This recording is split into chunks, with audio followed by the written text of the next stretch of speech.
Hello, and welcome to Conscious Curiosities, where we unlock the wisdom of the universe which lies within us.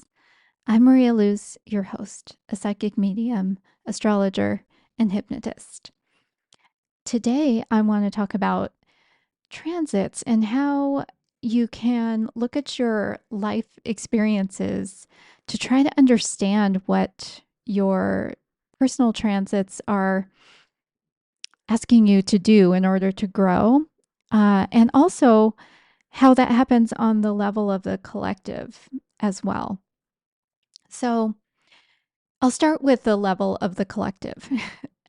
You may remember that little thing that happened to us in 2020, the pandemic, the global pandemic. And at that time, Pluto was in the sign of Capricorn. So Pluto is a very, very slow moving planet, a generational planet, because it stays in the same sign for around 20 years. And Pluto is about power, and it's also brings an energy of death and rebirth. It's where the old way just has to die because it's not authentic anymore. And Pluto wants to expose the truth of that. Um, and again, in the context of where does the power lie? So when you think about the pandemic, in a compressed amount of time, what it was showing us, it was reflecting a lot of those themes. So we had this theme of restrictions. That's a very Capricorn, Saturn.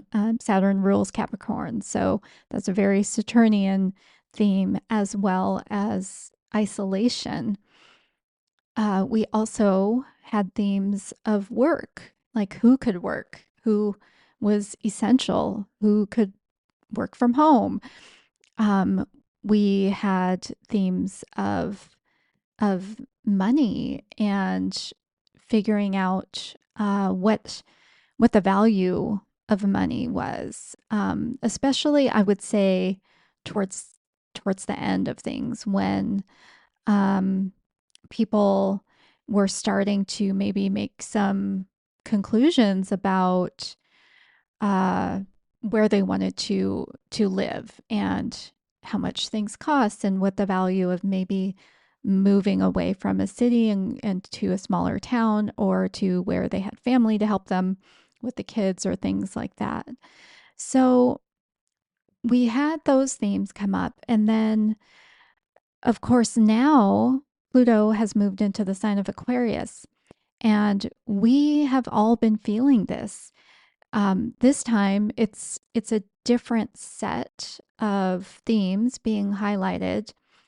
However, the overarching frame of being in this place of almost darkness, fear, and um, uncertainty.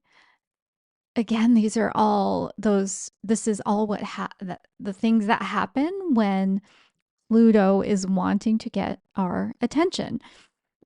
So we have, similar to pandemic, there's this huge, very stressful set of circumstances outside of our control that's really uncertain.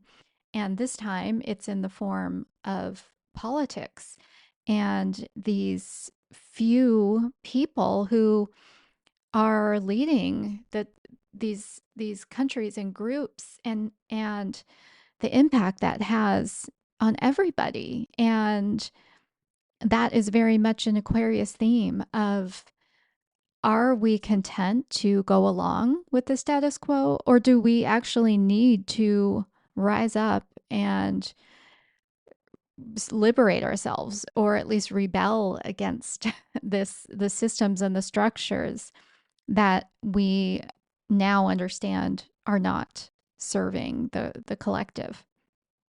And when we're looking at Pluto themes, it's power. So we're seeing um, who really does have the power, and is that fair, and what is the impact of that on the future. And with Aquarius, there is a lot of focus on the future as well, and themes of social equity. So that's just an example of how these major transits can play out on the collective level.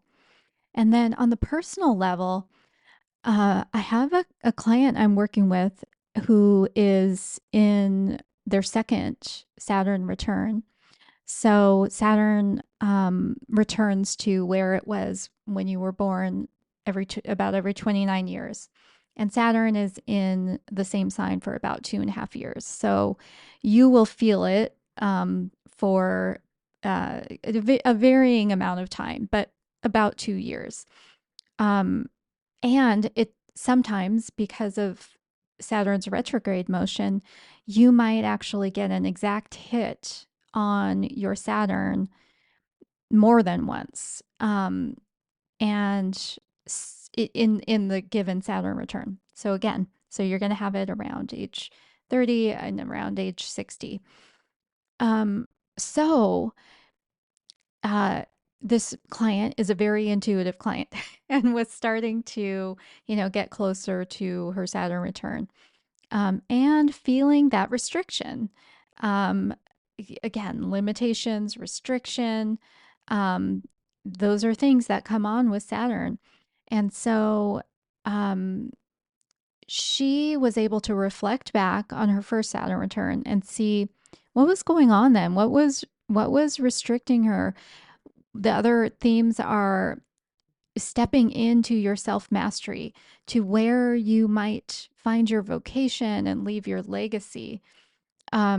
And so in her first Saturn return, she had a baby, and there was a conflict about, well, does she stay at home and stop kind of working on her career, uh, or does she find a way, to have childcare and keep going, full bore on the career.